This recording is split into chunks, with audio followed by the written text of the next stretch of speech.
Hello, dans cette vidéo, je vais vous montrer comment on contrôle les pions dans YAG. Donc on va apprendre à les sélectionner, à les déplacer et on verra comment le vol fonctionne. Alors tout d'abord, il faut qu'on les sélectionne. Il y a plusieurs façons de faire. Le moyen le plus simple, c'est d'utiliser le clic gauche pour les attraper un par un.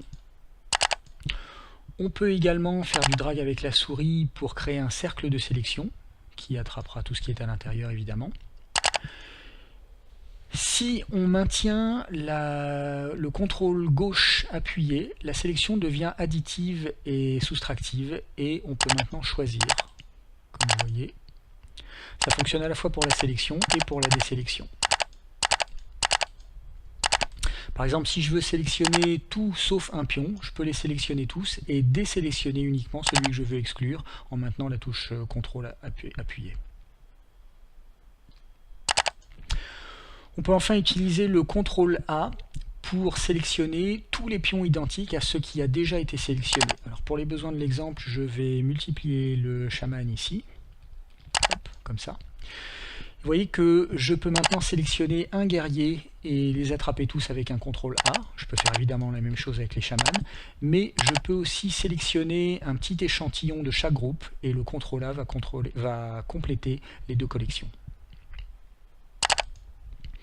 Je peux maintenant me débarrasser des chamans supplémentaires en les sélectionnant tous, en désélectionnant celui que je veux garder avec CTRL et en appuyant sur la touche Supr pour virer les autres.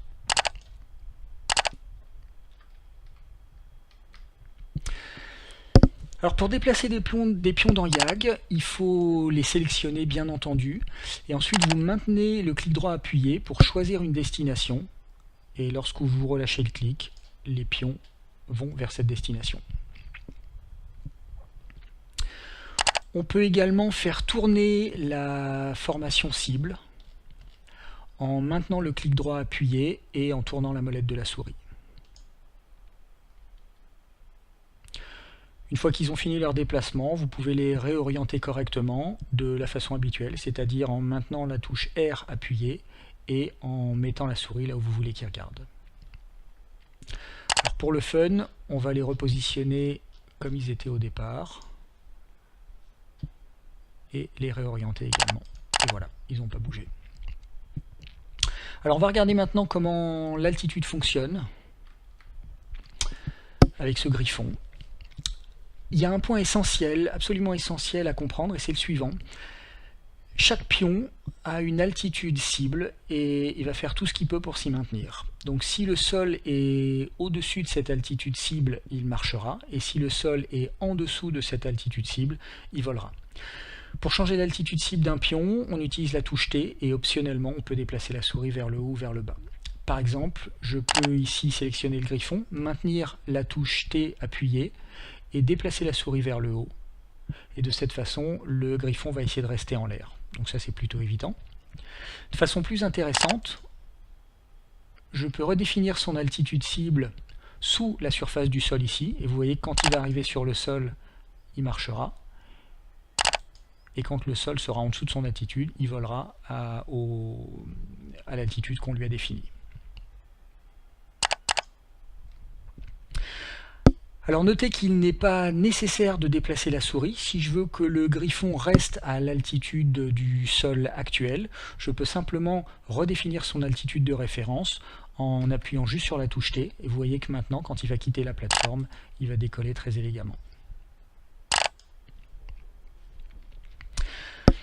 Alors une dernière info, ce qu'on fait réellement dans les coulisses quand on double-clique pour réinitialiser l'altitude d'un pion et donc le faire atterrir, c'est qu'en fait on définit son altitude cible à 100 mètres sous la surface du sol. De cette façon le pion ne l'atteindra jamais et donc se mettra jamais à voler. Alors ce mécanisme peut être utilisé dans des situations assez variées. Par exemple, vous voyez que le croco ici marche sur le sol.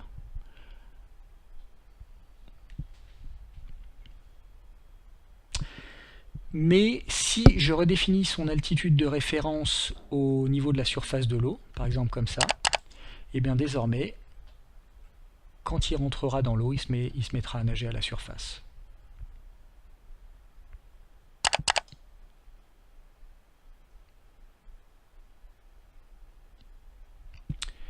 Et voilà.